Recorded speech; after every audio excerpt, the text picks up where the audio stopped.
Assalamualaikum warahmatullahi wabarakatuh. Saya Juwaratunisa, kelas 11 4, nomor absen 17.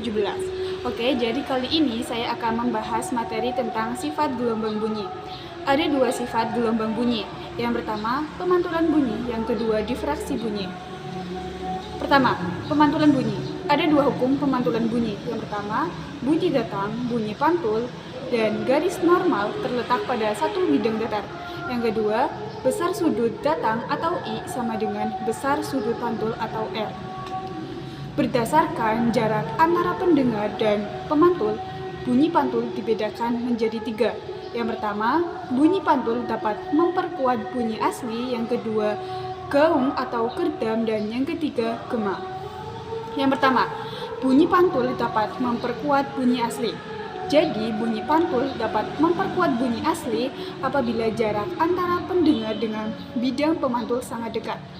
Dengan jaraknya yang sangat dekat ini, maka bunyi asli akan terdengar secara bersamaan dengan bunyi pantul. Jadi, dengan ini, bunyi pantul dapat memperkuat bunyi asli.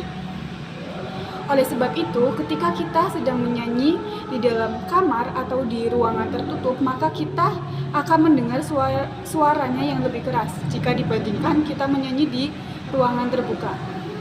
Yang kedua, ada gaung atau kerdam.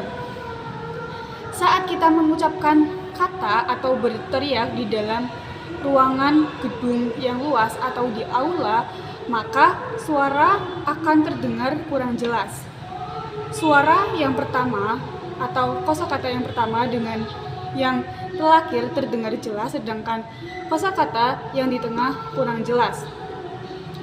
Hal ini disebabkan karena bunyi asli secara bersamaan terdengar dengan bunyi pantul.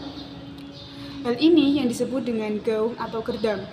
Jadi, gaung atau kerdam adalah bunyi yang terdengar kurang jelas karena sebagian bunyi pantul secara bersamaan terdengar dengan bunyi asli.